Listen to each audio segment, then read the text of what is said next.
With so many options, why choose Arizona State University? For me, the only online option was ASU because of the quality. Their faculty was really involved with their students and care about your personal journey. The dedication to my personal development from my professors, that's been extremely valuable to me.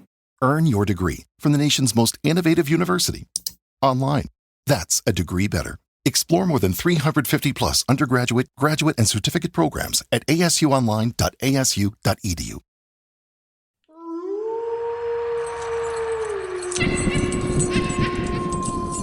Grave Tone. Welcome to Grave Tone Podcast, where horror comes to life in every form it takes. I'm Megan. And I'm Arthur. And we got another new release for you. This early fall season is packed so far. Packed and awesome. And I just don't see it slowing down. It doesn't seem like it. I was taking a look at things for the rest of the month for October into November, and I'm like, oh boy, we are going to have a busy fall. So you're saying basically every Friday we're going to be recording at I'm saying midnight. Yes. Okay. Maybe not every Friday. Sounds like but, it's going to be every Friday. But it does kind of feel like most weeks. I know. We're going to be talking about a new release. Yeah. So, whatever. I'm having fun with it. That was great. I love it. I know. It gives us an excuse to go to the movies on a regular basis. That's it. Although I don't know if I'm ever going to have a movie going experience where somebody in front of me at some point doesn't have their phone out for the whole movie. It's insane. The dude scrolling through his was photos today. he just opened it and then he was on his photos, literally his own photos. And not he was Snapchat taking selfies in the movie theater and then picking the one that he liked. And then he would turn it off. Yeah. And I just, the movies are expensive now. I don't know. You know what I mean? I just don't get it. I don't know. We live in a funky post-COVID. Sometimes I do want to ask people why? What's the point? At the end of the movie, just be like, why? Yeah. No judgment. Just explain to me the logic because I don't see it. I would just like to know. Maybe one day. Maybe. One day. Anyway, that's not what we're here to talk about today, even though I'm going to complain about it from time to time. Unsurprisingly, the big release of this week was Him, H-I-M, which just came out today. What is the date today? September 20th. My God. 19th. God. Oh, right. Sorry, it's past midnight. And it shows. So we've just gotten home from seeing the film on opening night. I don't know. Okay, should we jump into first impressions or feelings walking away from this? Okay, shall we do that then? Let's just do that. Okay. I don't know. I have a couple of things that I want to say. Say it. Off the top of my head. Do it. I don't remember the last time that I thought that a film had too many ideas in it.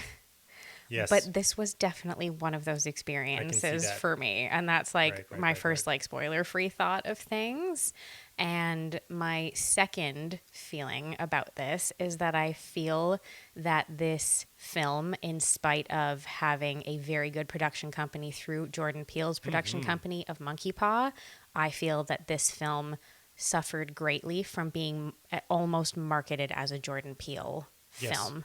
Yes. That was a bad idea. The name, I understand, is a huge one in the horror world and will bring in a ton of audiences, both horror audiences and mainstream, let's be real, because he's a very well-respected filmmaker in this space. However, unfortunately, the caveat to that is that it means that the movies that you see that you assume are directed by Jordan Peele, which this one is not, have to live up to what we've previously seen from him. And I think that this film suffered because of that. Why do you say that? Because what's your first reactions post seeing it, I guess? Well, so that's it. So I feel like the movie does a really good job at a lot of different things and has a lot of really good ideas, However, never spends enough time on pretty much any of them for there to be a follow through or a through line or a resolution to the majority of them essentially throughout the course of the film. I think that is probably the big takeaway from that. And there is something to be said in this film for perhaps an overuse of symbolism. Oh my God, that was in everywhere. Almost every single scene. And now I know like every 10, 15 minutes I was like, that means there it is something. again. There it is. There's that. There's a return of this. It was. Is like I felt like it was even more than that, and all the time. I feel like, and now I will say, there's not really necessarily anything wrong with all of that in the sense that, again, coming from a producer like Jordan Peele, right? His films are stacked to the brim with symbolism throughout, and there's a lot to unpack after you watch one of his movies. Yeah. However, I guess this film felt more like it was kind of shoved at you instead of you having to like kind of suss it out a little bit throughout the course of the film. Like it was almost it was thrown. very much in your face. It was very in your face, and it was Yeah, almost thrown at you. And I feel like it lacked like some subtlety in it in that way. That's fair. Yeah, I can see that. Yeah. Definitely the same. I guess for me, there was a lot of it in your face. I mean, there was also a lot of visuals that came with it. So this is something that I really liked. This film is were, beautiful to watch. It's beautiful to watch. It's very cool. Yeah. This is quite rare that I would say this, but it would have benefited for another 20, 30 minutes extra. Because that movie was an hour and 37 minutes or something. Yeah, like that. I think so, yeah. If it was 2 hours and something, it would have, I think, made a little bit more sense just to expand on maybe some of the more core ideas. Correct. Because there was a lot of them, like you just said, right? It's interesting because I was reading the reviews on it, like the early or critic reviews, whatever. Like, Yeah. I always say like whatever. Yeah. But still, a lot of them were like, oh, this movie's bad because of this and that, and the movie's going to be divisive and everything. I didn't think it was bad. Not at all. I think it was maybe a little bit underdeveloped. Yeah. I liked the movie in general. Yep. It's not great, but I did enjoy it. You know what I mean? There was never a time that I was like, oh, well, this is dragging on, or, oh, well, when is it going to end? I want to go. No, it had very interesting ideas. Like I said, great visuals, acting, incredible. The performances in this film are wonderful. Yeah. Everyone from A to Z. Tyreek Withers is having a moment, and I hope that he continues to because he's wonderful. He plays the lead character, whose name is Cam. He was fantastic. Yeah. So good. And for anybody, quickly who's like, who the hell is that? If you saw this summer's reboot of I Know What You Did Last Summer, he plays the character of Teddy in that film. Yes, that's it. Exactly. Who's like your Ryan Phillippe equivalent from the original film. That's it. Yeah. So like the acting was great. Good. Again, the visuals were great. A lot of symbolism and stuff. So yeah, it's just like it felt just underdeveloped for what it was. No, I do. I agree. And, I agree. yeah. And I will. Okay, I'm just gonna say because I'm looking at Rotten Tomatoes right now, and I don't know what this is. This happens sometimes when there's a film that's maybe, that maybe has like a lot of hype, and this one did have a fair amount of hype. Again, I think the Jordan Peele thing didn't help this very much. This film is directed and co-written by a director named Justin Tipping, and there's so much that you can see of what he was trying to do with this film that I think was very interesting, very original, and very intelligent. But it was almost like he and maybe the other writers on the film were maybe overwhelmed with the amount of ideas and things that they wanted to put on the page. And who knows if there were like editing issues or other things where some stuff maybe wound up being cut to a degree that maybe would have fleshed out certain ideas a little bit more. It is entirely possible. But it does unfortunately suffer from that side of things. But I'm looking at this right now, and this is insane. The critics score on Rotten Tomatoes right now is 28%. Yeah, no. Okay. It's not. All of you anybody who comes on and is just like, this is the worst movie of the year is fucking stupid. I'm sorry. If you think this is the worst film of 2025, you obviously haven't watched that many movies. No, it's really bad. What's the audience score is 61%. Okay, that makes a lot more sense. I was going to say it's Audible's romance collection has something to satisfy every side of you. When it comes to what kind of romance you're into, you don't have to choose just one. Fancy a dalliance with a duke, or maybe a steamy billionaire. You could find a book boyfriend in the city and another one tearing it up on the hockey field. And if nothing on this earth satisfies, you can always find love in another realm. Discover modern rom-coms from authors like Lily Chu and Ali Hazelwood, the latest romantasy series from Sarah J. Maas and Rebecca Yarros, plus Regency favorites like Bridgerton and Outlander. And of course, all the really steamy stuff. Your first great love story is free when you sign up for a free 30-day trial at audible.com/Wondery. That's audible.com/Wondery. somewhere in the high 50s. I think I would lean into the 60 to 65 if I had to give it like a specific rating. So, okay, so brief plot. Okay, so like before we kind of like get into what the whole point of the movie is, I'm pretty sure everyone's seen the trailers and everything, but still, just want to remind everyone, follow us on all socials that are possible to have on your phone at Gravetone Pod. You'll find all of the stuff that we do there, just random funny things we find that we post, cool horror stuff, behind the scenes things, and just everything. Everything else that we've got going on a regular basis. Exactly.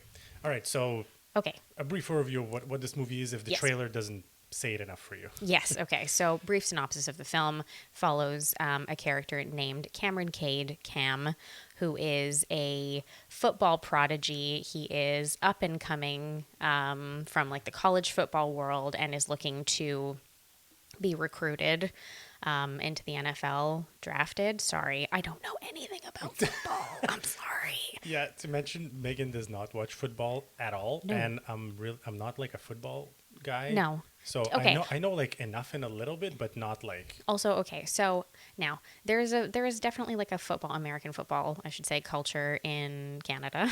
Of course. We do have it, but to be fair, we're not a football country per se. Yeah, because it depends what province, but anyways. Yeah, to a degree, like there is some of it, but we're not a huge football country just in general. So that probably doesn't lend itself incredibly well to this, and also just we as people are not particularly invested in football. So. Regardless. Yeah. So Cam is attacked by what appears to be like a fan, I guess, or someone anyway. A person attacks him one night after he leaves a practice, and which we'll explain in the spoiler part of things. Yes, yeah. And anyway, he has essentially a traumatic brain injury that happens. And despite the fact that he's recovering, he's offered the opportunity to train with a veteran quarterback from a football and NFL team that's called the San Antonio Saviors. Yes. So like a Texas team that's obviously super massive. But he's also like the best player basically in the world. He's him. Him is the GOAT. That's like the whole that's what I'm saying. portion and the whole symbolism that's why of it. They offered to train with him, because this guy is an up-and-coming star. This one is technically supposed to retire, but he's also the best. Yes, in the world. Yeah, exactly. So.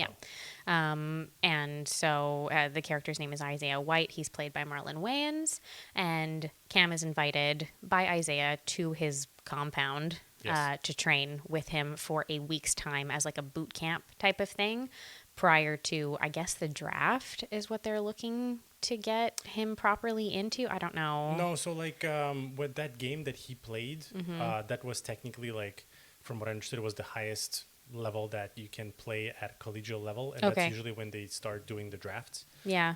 Or they pick the people they're gonna draft. But as far as I understood, like they basically said that they are gonna pick him, and there was just like, it was just one of those things like, if Isaiah likes you, you're basically going to get the contract. Like a handoff of the crown essentially being passed to the next person in the line of succession. Yes. It's succession, but for football.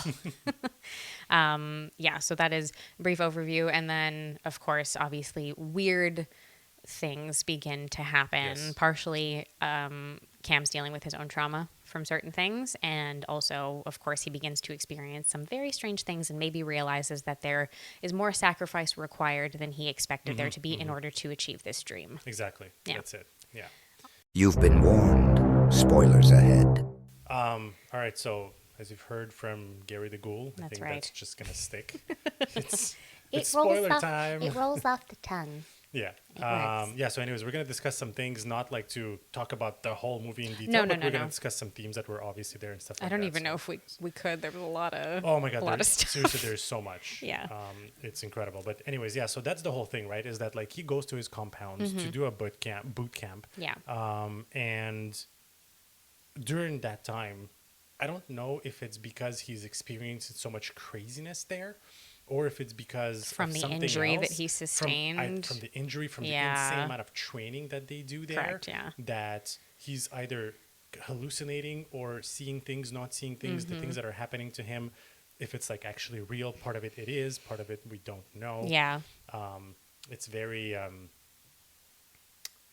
I don't want to say symbolic, but very bizarre, because you are kind of experiencing everything that's going on from his perspective, essentially. But it's symbolic of a number of things, right? It is symbolic of the quote-unquote cult of football that exists. There is, yeah. Particularly, I would even go in as the far US. as saying it's basically like, for some people, it's a religion. Like, people do, I agree. like rituals before some of the games to be like, And there's a ton of religious symbolism in the film as well that makes itself very apparent. That I think that tipped me over a little bit. I was like, okay, I do get it, but there was a little bit too much imagery and symbolism around like the religious aspect of things. Maybe it's just because it's not something that I love seeing on a regular basis in a film to a degree. Could just be me. That could just be a preference. But I did find that it got a little bit heavy-handed at one point. Yeah, I mean, look, everything got heavy-handed. I know.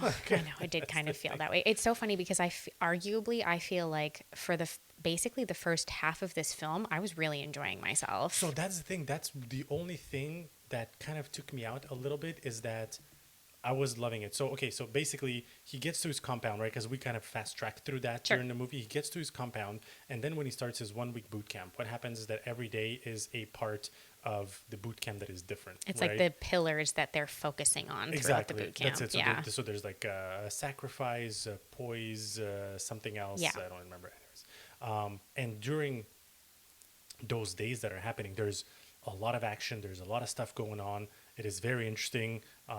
There's like actually crazy things that happen during that time. Yes. But then a little bit afterwards, that's where it took me out a bit, because I guess it slowed down. It took a while to pick up, and I was like, no, it just, I'm not saying it lost me, but like it did take me away from it. And I was like, oh, okay, this is something else. The pacing got a little wonky a couple of times, which does really make me wonder about what wound up on the cutting room floor for this film. Maybe to a degree that has something to do with it. And I think that might be partially that's it. A little past that halfway point started to make me kind of be like, oh, okay, hang on. I thought we were kind of, we were moving, we were grooving, and now I'm kind of, I'm out of it a little bit. I wanted there to be maybe more of a through line with certain things and certain aspects we'd been introduced to. And this film introduces you to a ton of different characters. There are a lot of side characters that are introduced, and all of them are so interesting in their own different ways, and they play a role that perhaps could have been expanded in a few cases to a degree.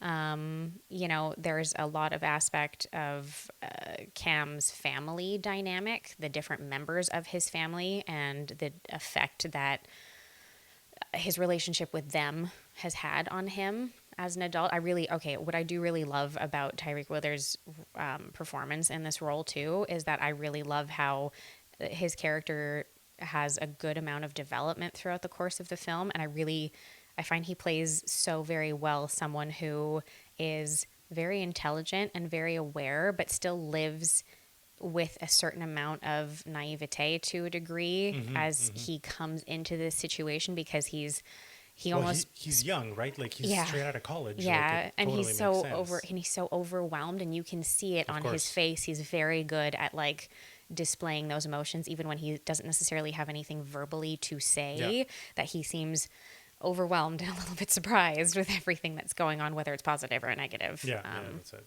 And that does contrast very well with Marlon Wayans' character of Isaiah, because he plays things just well enough to toe the line between the comedy and the more horror or dramatic elements of the film, and oftentimes his lines are very darkly comedic to a degree, and so he does a very good job of towing that line and keeping you kind of uncomfortable with his character throughout the course of especially that first half, where you're kind of like, something's off and weird. Like when you start watching Get Out and you're like, I don't know how I feel about this. So actually, he did say that he's been inspired by villains who like genuinely enjoy their villainness, I guess. So people like, the Heath Ledger's Joker in The Dark Knight and stuff like that. So he was like saying that, that basically when it's like the fear, of Cade's potential. And when it starts showing up, and that he could technically be the next goat, which interestingly enough was also the working title of this movie, or the original title. Oh my God. The original title was actually Goat. Okay, so I saw an interview that explained part of this with, I believe, with Justin Tipping, if I'm not mistaken. So as you said, that the working title of the film was Goat, and that's what they were going to use. Yeah. However, apparently, a basketball player, Steph Curry, is he a basketball player? Yes. Okay. Apparently, he's like trademarked Goat or no copyrighted way. it or something. I'm not kidding. What? Apparently, so they could not use it, and so they changed the title to him. No fucking way. I think maybe we'd have to double check, but that was I believe, a portion of an interview on, I think, a podcast or something that I saw with Justin Tipping. Okay, that's, first of all, and insane. I was like, wow.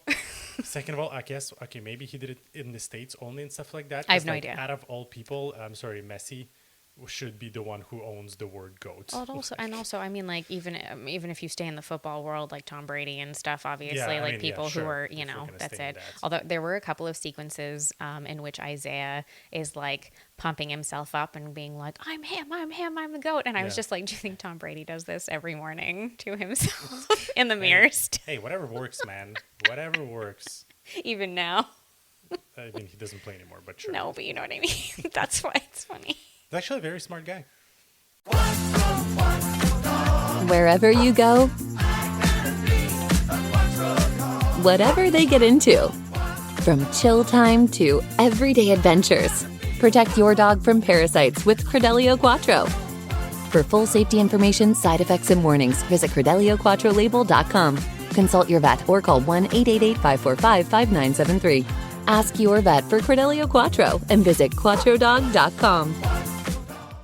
Probably. And very cool. Yeah, there was a YouTube channel that I watched that is all about physics and stuff, and they were doing a video on the physics of football. Oh, yes. And everything, and he was there, and like, it's interesting because like he instinctively knew what it is, but he couldn't really describe of the physics how it works. But basically, what he said is exactly what it is. He just couldn't be like, well, it's because of this formula and this vector. No, because he doesn't necessarily understand all of the science behind it, but he does understand the physical aspect of doing this because he's been doing it for such a long time. And he's very precise. My God, like the speed that they throw that football at is insane. It looks very painful. It's crazy. Even watching the movie, what I did see too that Marlon Wayans said was that when they got to a point where they needed to start doing more of the physical throwing of the ball, he went to do it, and I don't know if it was Justin Tipping or some of the other folks on the crew, but they were like, "Oh no, hang on, here's your stunt double. He's gonna do that." And he was like, "Yeah, well, to do some of the throws that need to be very precise and very much look like very powerful." Yes. Okay, and so he was just like, "What do you mean? Why?" And they were just like, "Well, you're 53 years old," which also, like, damn. I know. That guy looks incredible for 53. My God. Like, there was an entire workout scene where I was just like, wow, those are some biceps you have going on. Yo, that whole time, I'm telling you, we left the movie and I was like, it just makes me want to go to the gym. It's 11:45. Right now. I really want to go to the gym right now. Yeah. Anyway, and he was, and he himself was like, yeah, okay, fine, I'm in my 50s. What the hell am I going to do with this football? And it was so funny because he was just like, well, Tyreek's throwing the ball. And they're like, Tyreek is 25. He'll be fine. Wow. You just don't strain that shoulder, mister. Yeah. So anyways, to bring all that back, since we're talking about Marlon again, right?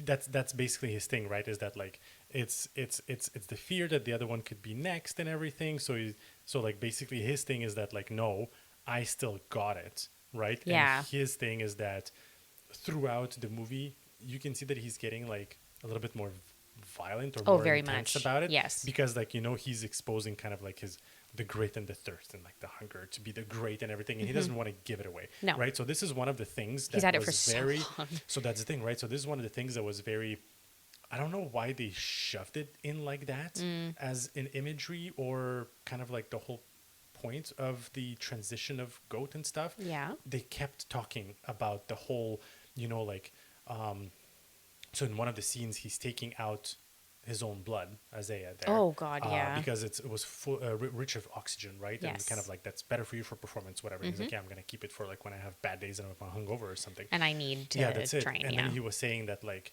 oh, but like my blood is not just me. It came from the previous goat and the previous goat gave it to the previous goat. Yes. And then even before that, they were saying that, there's this whole ritual back in the days on the arena for the gladiators. You know what I mean? Yeah. Like one would, you would like drinking the blood of the actual person who's the best gladiator. Which definitely happens in the film as well. Yeah, exactly. It's like he's almost like divine and everything like that. So there was Yeah. like a lot of that whole transition and like you have to defeat the person who is the best now. Yeah.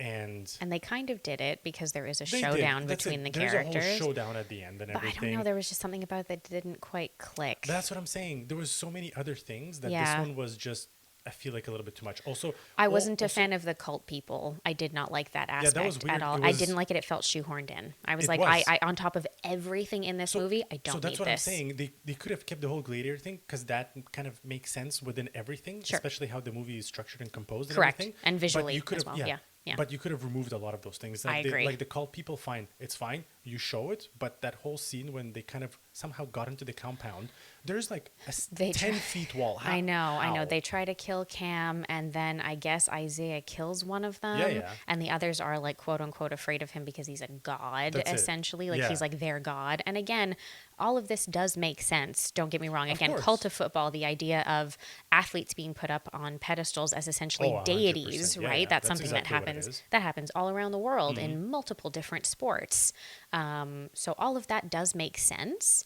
It's just, again, because there were so many different things, I was like, if you took this out, I feel like it would have been totally fine, That's and I what I'm wouldn't have saying, cared. Is that because there was so many things Yeah. and it felt almost a little bit disjointed? Yeah. Is that they could have removed some things and it would have probably made a better, more smoother movie I agree. experience. I agree. And because you had multiple different tiers of other characters as well that are coming into the picture. So Tim Heidecker plays Tom. He's Cam's manager. Yes. And so, he, along with the rest of the organization, so the owner of the team and everything, who doesn't even get a name because no one cares, they, kind of represent like that top tier of like the machine at the top of all of this, who just run things and expect people to be like the pawns essentially in their game and to because from their sacrifice perspective, everything like they for were saying them. that towards the end, is that it's not like, oh, this guy is good and we are Yeah. picking them.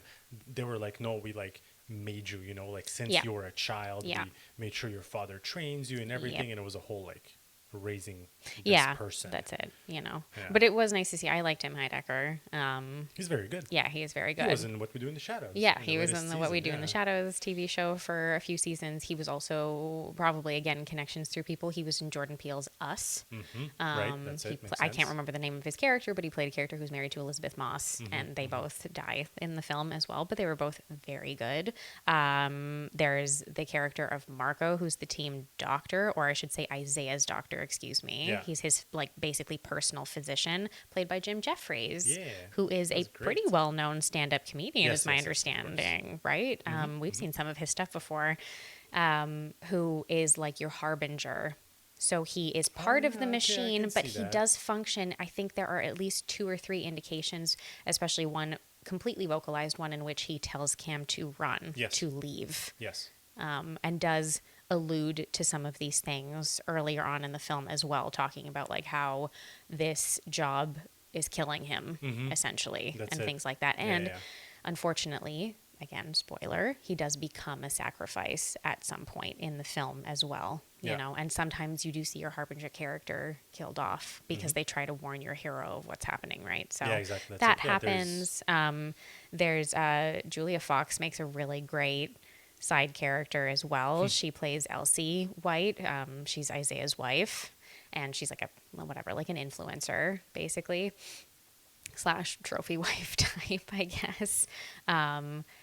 I feel like her aspect of things has a lot to do with like the temptation of becoming this new person, becoming the new goat, and coming into this new role essentially, because a lot of what she does throughout the course of the film is there to tempt, right? She's like, oh, we're going to go to this party, and don't you want to hang out with me and the other girls, and don't you want to do this, and don't you want to do that? And any sort of level of debauchery that Cam succumbs to throughout the course of the film, she's usually kicked it off. Interesting. I saw her completely differently. Oh, yeah? Yeah, because like at the end, when they're having him sign the contract, Yeah. right? She's there. Yes. And she's like, oh yeah, sign it, whatever it is. I felt like she was more one of those people that like, they make her quote unquote the wife, but they're not really married. It's nothing anything serious, and she's kind of just the person who makes sure that the goat kind of stays on track. Yes. In a sense. And she promotes a particular image. That too, because of course, she's also like she's white, and she promotes a particular image as well. Sure, I get it, but that's what I'm saying. So like, I feel like she was one of those that is like maybe temptress a little bit, but she was more one of those that kind of like. But I know, but I don't mean that to like discredit the character. I think that's it. She does help to run certain things, and she does like she very much vocalizes that at one point too. That she's mad that she's basically like, why the fuck do I have to do everything around here? Right? That's why I saw her differently. Is that I did not see her as the wife to the goat. I saw her as someone like a pawn that those. The big guys that the organization uses essentially. Exactly. Put her there Mm-hmm. to either survey him, make sure he's doing the thing right and everything, that he stays great. You know what I mean? Yeah. That's kind of how I saw her, actually. I agree. I agree. Couple of things like visually and maybe like symbolism wise briefly that I thought were cool. First of all, there's some, like I can't get into all of it, but there is a ton of goat symbolism and imagery throughout the course of the film. Okay, but it looked really good. Really liked that. I really liked that following, of course, the attack that happens to Cam at the beginning of the film. Okay, so the attack, where that came from, right? Like, you caught it in the movie? Oh, you mean that it was the person one of the guys who was working with the organization, and they attacked him on purpose so that they could seclude him at this place and force him to become the next goat? Yes, 100%. Okay. That is what it is. Yeah. But visually, I really loved that his injury looks like the seam on a football. I don't know what it's called, guys. I'm sorry. I don't know sports stuff, but it looks like the staples look exactly like that. Loved that. Thought that was really fun. And I will say I really visually, but even just like because it is kind of satisfying, the final set piece of the film looks really cool. Incredible. And it is really cool. It's gory. It's fun. It's a fun come-uppance for multiple characters that you've like grown to. It was also funny in some of those parts. It was there are a lot not of like stupid funny. It was funny. Yeah, but you can tell too because there are a lot of comedic actors in the film, and so I think that kind of plays off well because it does toe that line of like dark comedy. Within it, because like you said, there's Jim Jeffries, who's a stand-up comedian. Jim Jeffries, Tim Heidecker as well. I think has done stand-up comedy, if I'm not mistaken. Marlon Wayans. Marlon Wayans, he did a Scary Movie. All the Scary first movies. One or two. Hello. I cannot think of another time where I've seen Marlon Wayans play this serious of a character since Requiem for a Dream, which was ages ago. But I'm really glad that he's been given the opportunity to do it again because I find he does a really good job of it. He's wonderful in that film. And he was also incredible. But I feel bad because I feel like a lot of the I guess critics that I've seen have praised Marlon Wayans for this, and I think that that's great, and he was great, and I don't think we should discount it. But I really, really, really like Tyreek Withers in this. I liked Marlon Wayans better. I thought he was. I don't think I did. I really liked the through line of Cam's character. I really liked the wide-eyed innocence that turned into something else throughout the course of the film as he himself like transitions over to a different way of thinking about this in a way, and becomes like more ruthless and stuff. I really liked all of that aspect of things. And I thought he was great, and I'd really like to see him in more stuff because I thought he was really good. It's a fun connection that apparently some people are saying, I guess. So throughout the film, how White says that he excuses himself to watch some tapes instead of doing some social activities. Like, he kind of said, he was like, no, I don't want to go to the party. I'm going to go watch some tapes.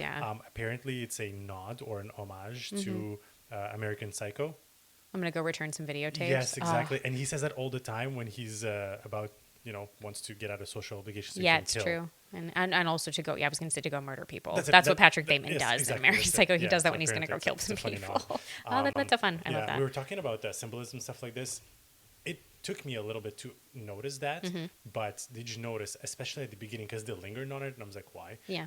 When he comes to the compounds, yes, the way that the entrance looks, it's a cross. No. What do you mean? No, it wasn't the cross. It's the machine that spins the ball and throws it at you. Okay, I saw a cross. Yeah. Sorry, I saw religious symbolism everywhere in this movie. Yeah, I mean, but apparently that's what it is. And surprisingly enough, the machine, apparently, that's an actual thing. It's called jugs. Okay. And it's used, I guess, in football training to like shoot the ball to people for exactly. catching purposes. Yeah, that's it for catching purposes. Can you tell I don't know anything? It's really I bad. mean, yes, it's to throw the ball really far because it releases it at like a very high speed and everything, and for them to work on catching it. Okay. That's it. Exactly. Okay. So that's how it looked like. And the moment he walked in there, everything got crazy. Okay. Everything got fast. Right? It speed tracked his whole kind of like, quote unquote development. I get you. Yeah. Okay. That's what it was. There is also a whole aspect we'd be here all night. We don't have time to get into all of it. Seriously. There is a whole aspect of childhood trauma and parents who force their children into things, and Cam's trauma following, unfortunately, his father's death as when he was quite a bit younger, and that making him feel as though he has no choice. Like, you have to wonder in other cases, would he have actually been on this track and gotten to this point if his father was still alive? Yeah, but you see now that because towards the end they said the whole thing, like, because he was like, no, I earned this, and they're like, no, we built you. Yeah. Because they made sure that, he plays football and everything. Yeah. I feel like that organization, they had something to do with his father dying. They killed his father. Well, his father's a soldier, so like it's possible in the military, like it's possible something happened to him. He was military, although but the way he speaks to him, the way everything, him being military, makes a lot of sense. He's very regimented. He's very almost aggressive.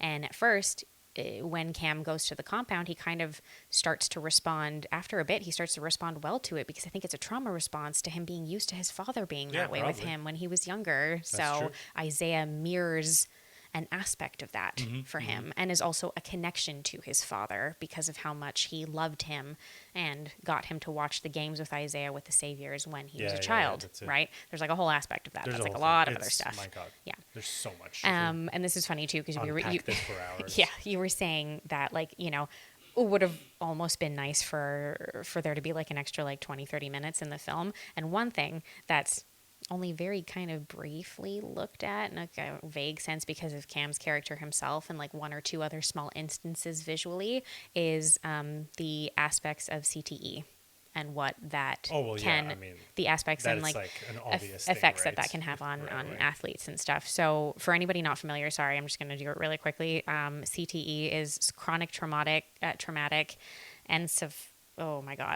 Encephalopathy. It at 12:40 at night. Shut up. Encephalopathy. My bad. Okay. It is described as a progressive, incurable, and fatal brain disease that develops over years or decades after repeated head injuries, linked to things like concussions and other types of brain injuries that slowly damage your brain over time. Yeah, makes sense. It's mostly associated with contact sports. So football gets it a lot, and boxing is also another big contender within that, but it can also affect people like soldiers who have experienced blast injuries as well. Okay, that makes sense. In repeated settings, 100%. 100%. There have been more and more studies over time, because there have been, people who have played sports professionally and unfortunately developed really severe trauma and very severe CTE, who have died.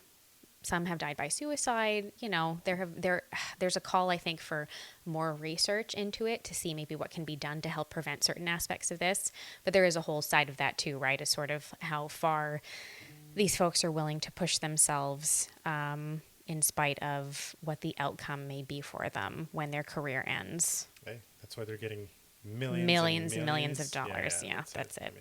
It's the trade-off. It's the Band-Aid that you slap over that. I guess. Yeah, that's it.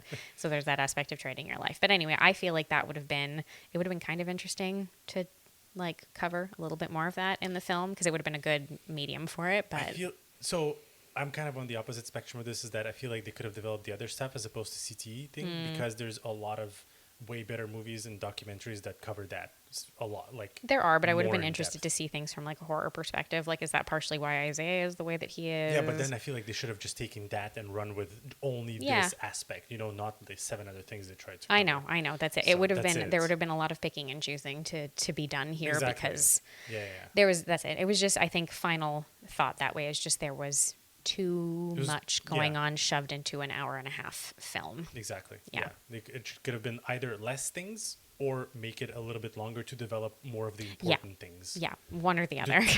Two big things that are actually, Yeah. The important part of the story. I agree. But yeah, anyways. I agree. Anyway, but I mean, look, by all means, it's a good movie. You should definitely check it out, especially if you like sports. I think you're going to relate to it a lot more. And it's original horror, guys. Yes, exactly. Like it's good. It's important. I really love that this is a year where we're getting a lot of that. It's awesome. So you know what? Like it's worth supporting filmmakers who are getting their work out into the world like this. So definitely, I would say still check it out. It's worth seeing, and you may have some different takeaways and some other ideas as well, for sure. Yeah, I agree. So Thursday did 2 million. The Long Walk apparently on the preview it did 1.3. Okay. Speak No Evil did 1.3 a year ago. So maybe they're saying it's supposed to do something around like maybe 11 million for the weekend. I mean, that's what they're projecting. Okay. Not bad. It's not great, but it's not bad. Yeah, not bad. I'm a little disappointed. I'm still disappointed that things like The Conjuring make these like hundreds of millions of dollars, and then some of this more original stuff. I'm like, anyway, maybe that's just me. All right. I don't think we're seeing a movie next week. Oh, nice. I don't think we're going to have a review. I think we can sleep, and I think we can give you guys something else. Yeah. As well. You know, we've shoehorned in some Stephen King stuff, and now we can also do some other stuff too. So, as mentioned earlier, feel free to check us out on all of our socials at Gravetone Pod. Yeah. On any platform that you can think of. Not Snapchat, because that would be weird. But otherwise, every platform you can think of. But until next week, guys, stay scared and stay tuned. Ciao, guys.